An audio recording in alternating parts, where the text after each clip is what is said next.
Part 1.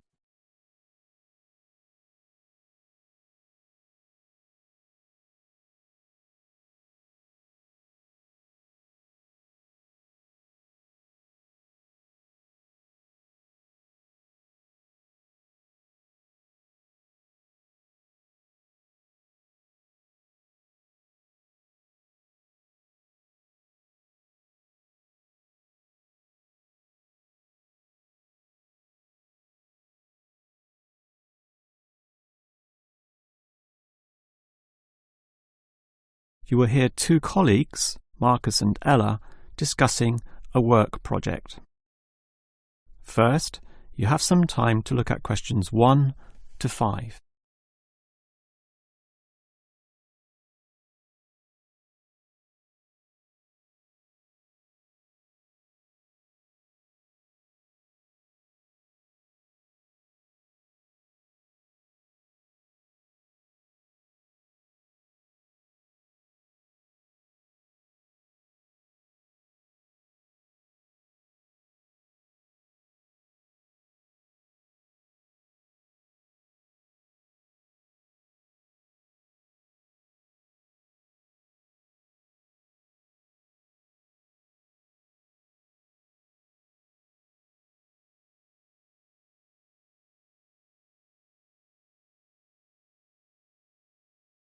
Now we shall begin.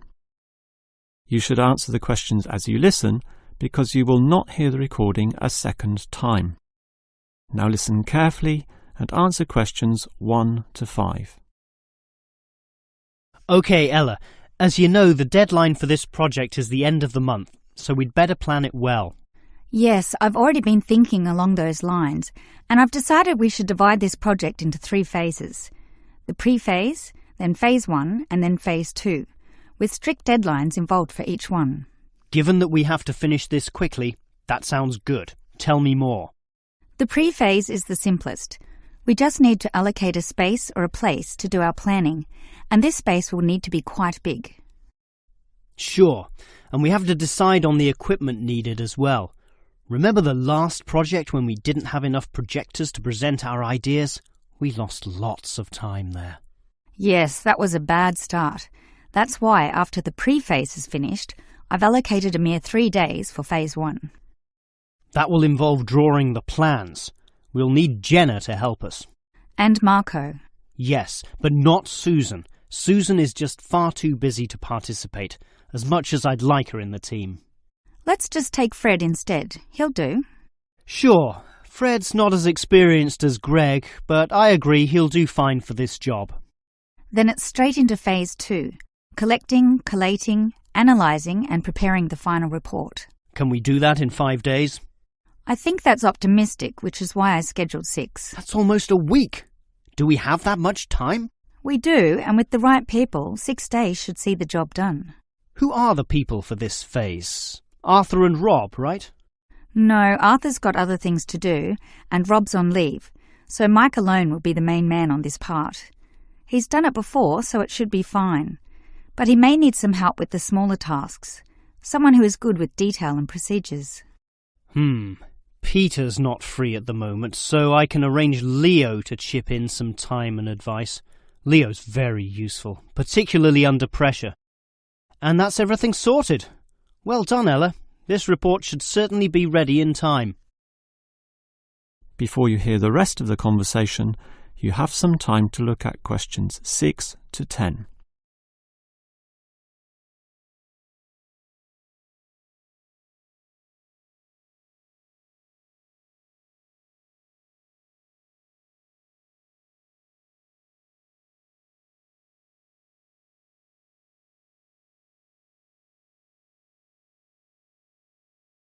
Now listen and answer questions 6 to 10.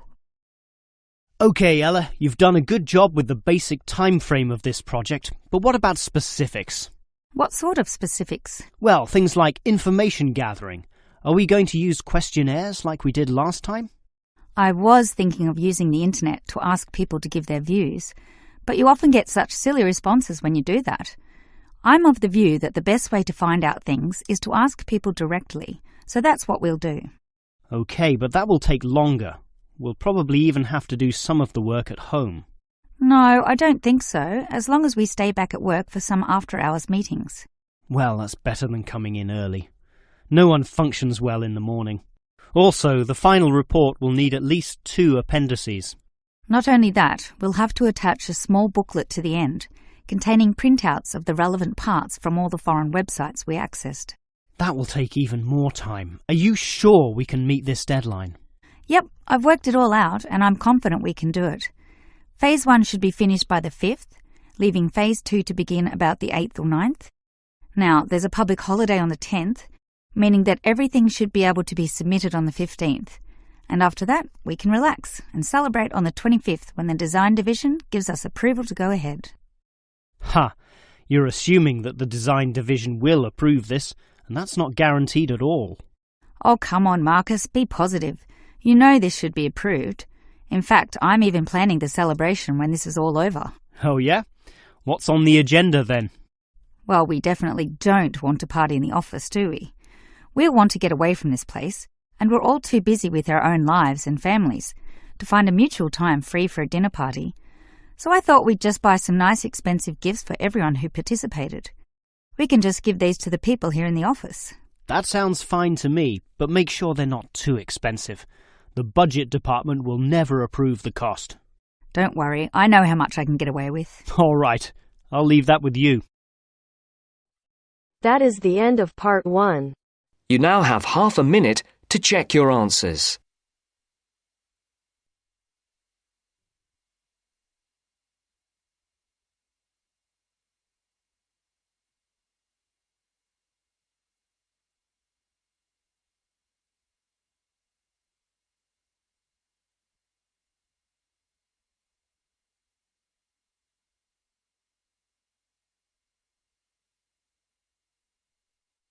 Now turns to part 2. Part 2.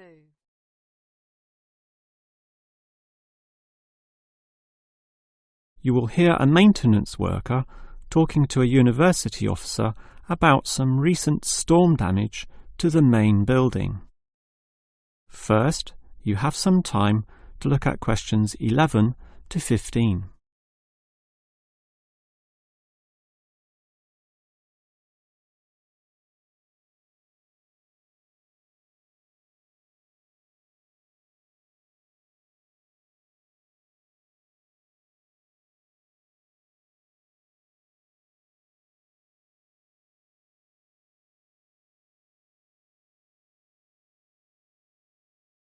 Now listen carefully and answer questions 11 to 15. Hello there. I was asked to tell you about the extent of the damage to the main building caused by the recent storm. Oh, that's right. I take it that most of the damage is just to the main building? It is indeed, since the building is so old. However, luckily the damage is minor and all of it can be fixed in one day, given that we have 5 people in our team. What will you be doing first? I understand you start at 8 in the morning. That's right. And we were going to remove the fallen tree, but we've been told there are exams that morning, and I'm sure the sound of those saws and other heavy equipment will disturb all the students. So instead we'll fix that leaky roof. That's a 4-hour job, since it involves substantial repair, not like fixing broken windows, which can be done quite quickly. So you'll fix the broken window after that, from midday? We could do that, but since we'll be working in the ceiling, it's more logical to get rid of those birds' nests there. It's a small job, but will require crawling inside the ceiling cavity, which is not an easy exercise, so that will take about an hour. But this is good, since by that time the exams should be over, and we can address that tree which has been blown over. After our 1-hour lunch break, of course. It will be quite noisy dealing with that, but it will be finished by 3 o'clock. Some of our staff will then leave to fix things on another site. An office nearby needs a new window. But 2 of us, including myself, will remain here to paint over that discoloured patch of wall in your office. Oh, good. It looks so horrible at the moment. Well, we'll certainly make it look good once again. And in the last hour of our working day, we'll fix up that problem with the wiring. Apparently the power doesn't go to one of the classrooms. Probably some water has gotten into the fuse box, so we'll just change a few wires and clean up the moisture, and it should be fine. Before you hear the rest of the talk, you have some time to look at questions 16 to 20.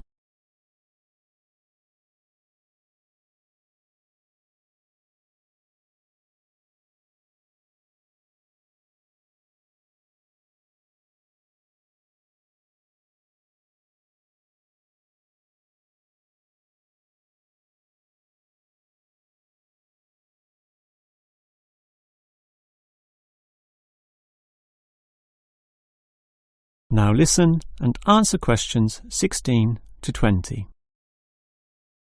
I certainly appreciate all the effort you and your team are taking to fix things here, but I do have one request. And what is that? You said you're going to paint the back wall in my office. Will it be the same colour as before? Yes, we'll make it a nice white colour. Well, that's the point. I'd prefer it to be yellow to match the furniture. The furniture is orange, actually, but I think yellow is a nice match. Can you do that? We can certainly do that. Yellow it is. Certainly a prettier colour than just plain white, or the blue in my kitchen at home for that matter. And we can leave the paint can with you in case you need to do some touch-ups or if the stain reappears. I'll just leave it in the garden shed, the one next to the main classroom. And incidentally, about those birds in the ceiling, I was just investigating and I heard the chirping of little baby birds in there, so there must be some young ones in a nest. I just thought you'd like to know that we can give them to a wildlife reserve. There's one in the next suburb, so that should not be too much trouble. Or you could give them to one of our teachers. I have a colleague who can raise them. I would say the wildlife reserve is a better option, since the people there are used to dealing with animals. And as for that fallen tree, we'll cut it up into small pieces, and that can be firewood in my house, so that won't be wasted either, although the smoke will cause some pollution. But I have a special licence for my fireplace, so no one can object to that. I've noticed also that the university has a garden bin for the smaller items, leaves and sticks and bark and so on, so we can dispose of material in that also.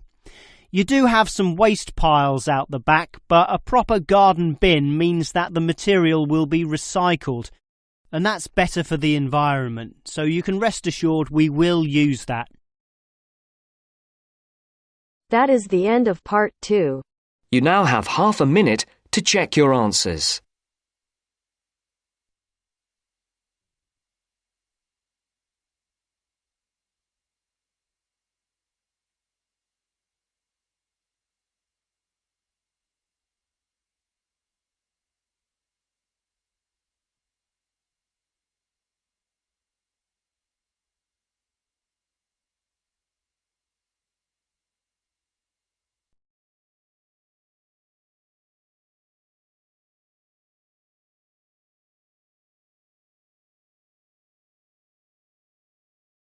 Now turns to part 3.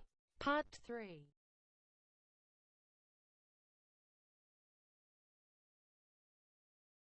You will hear 3 students, Steve, David and Susan, discussing the different courses they attend.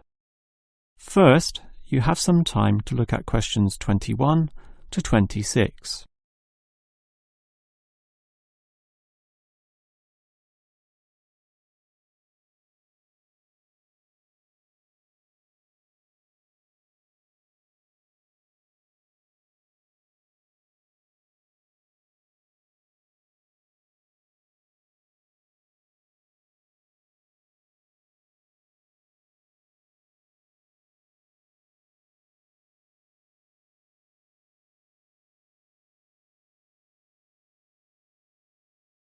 Now listen carefully and answer questions 21 to 26. Well, gentlemen, we've almost finished our second semester at this university. What do you think of all the courses we attend? On the whole, I'd say they're quite good, apart from social history, which I find to be a little too inexact. Yes, the lecturer's style is also very, very dull. I certainly agree with you there, although I would say that the textbook is more interesting.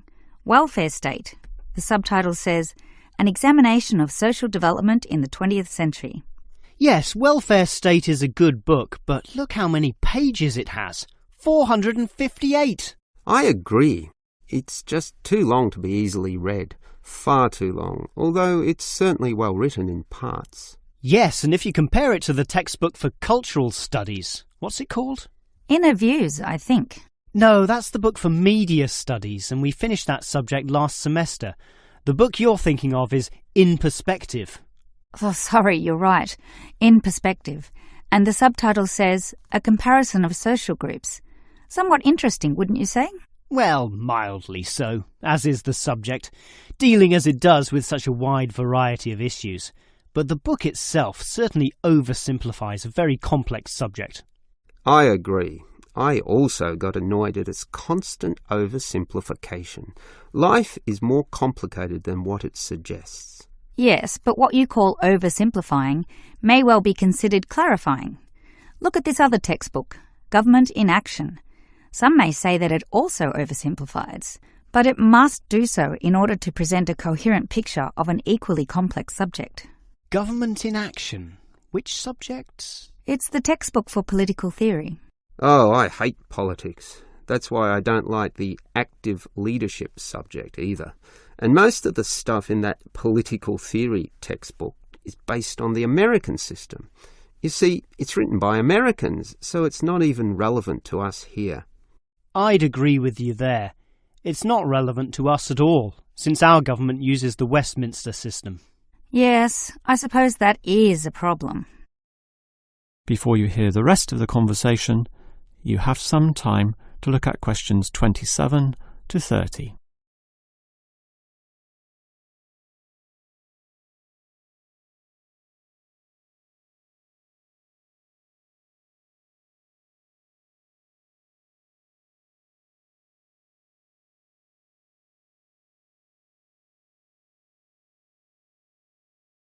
Now listen and answer questions 27 to 30.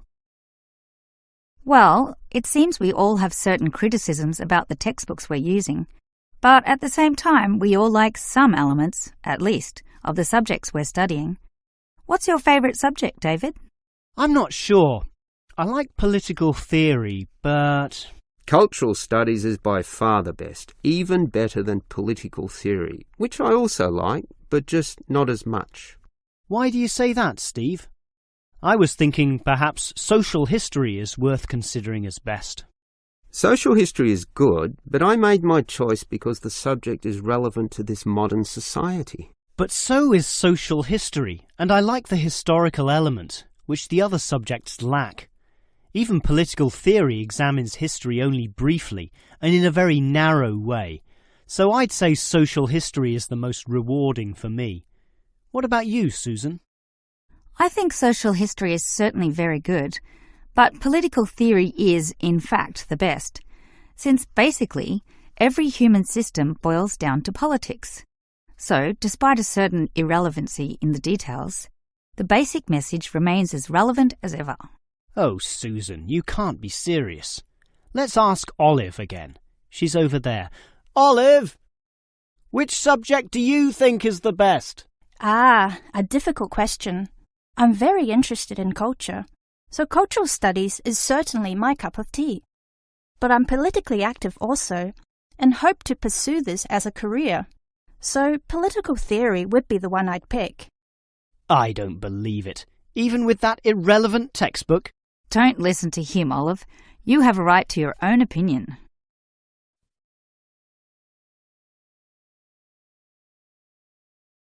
That is the end of part 3. You now have half a minute to check your answers.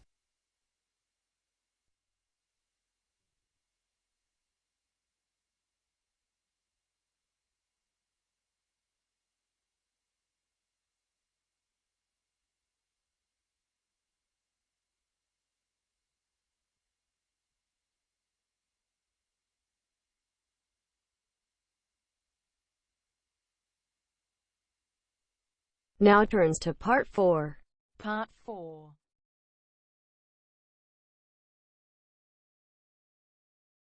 you will hear a lecturer talking about the movement of population towards cities.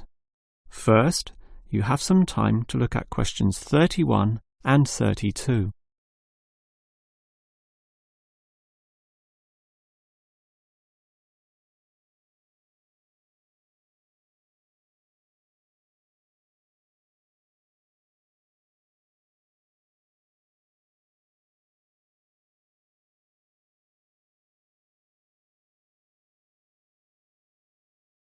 Now listen carefully and answer questions 31 and 32.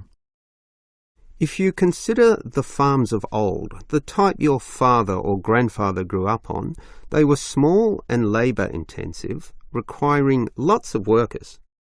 In addition, they often had a diversity of products, be that animal or vegetable, say cows and sheep, or oranges and lemons, with some peaches and a few chickens on the side for the production of eggs. The many workers involved raised their families who needed products and support services, such as medical clinics and schools, so the small country towns had mercantile activity, storefronts and community participation with all ages present and a distinct town culture. And how it has changed.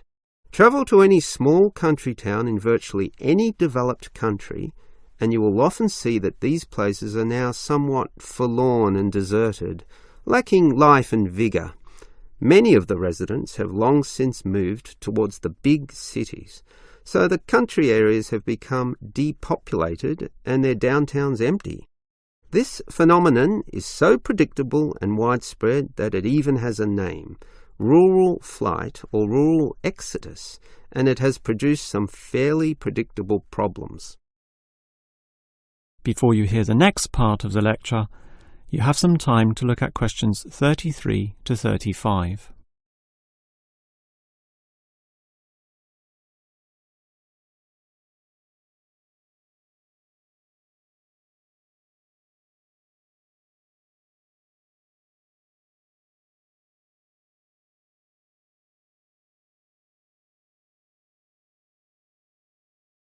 Now listen and answer questions 33 to 35. As for the causes of rural exodus, the most obvious is the industrialisation of agriculture. This comes in two aspects, one of them being monocultural farming practices. What this means is that it is now more efficient to have one product and focus on its needs almost exclusively. So, for example, animal husbandry will usually involve a single type of animal, say pigs, but with huge factory farming techniques, or, in other words, the second aspect, economies of scale. This means instead of 200 pigs, there'll be 2,000, tightly fitted into small pens or cages, with high-density waste disposal and automatic feeding systems. Yet, despite this huge size, it can all be controlled by just a dozen farm workers pushing the right button. You might not like it, but in a competitive market, the cheaper the overheads, the better, and one can't argue with market economics. It's simply the way of the modern world, and it has changed the face of rural districts, mostly for the worst. Before you hear the rest of the lecture, you have some time to look at questions 36 to 40.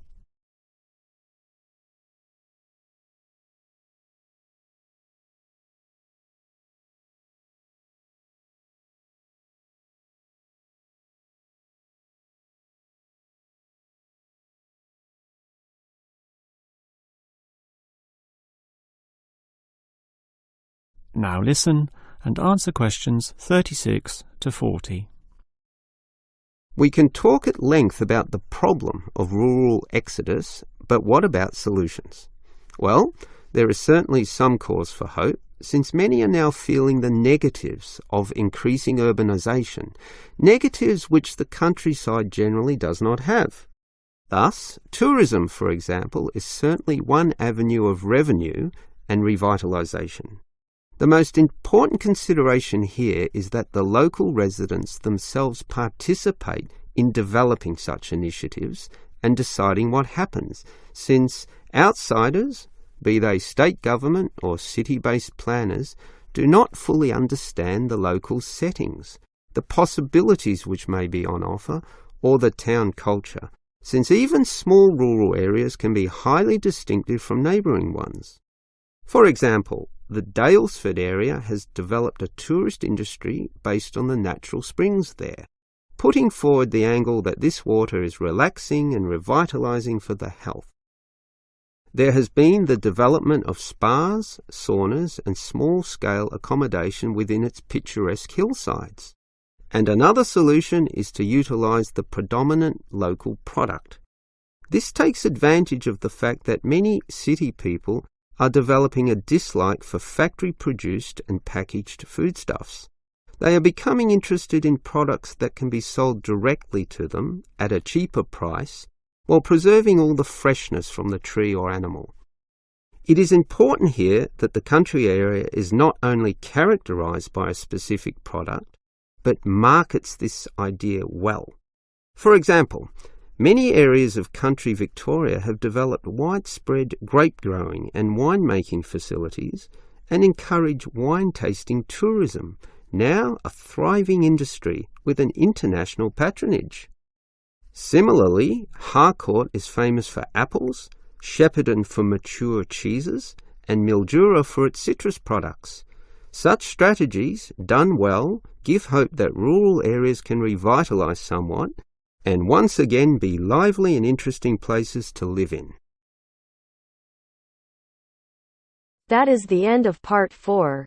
You now have half a minute to check your answers.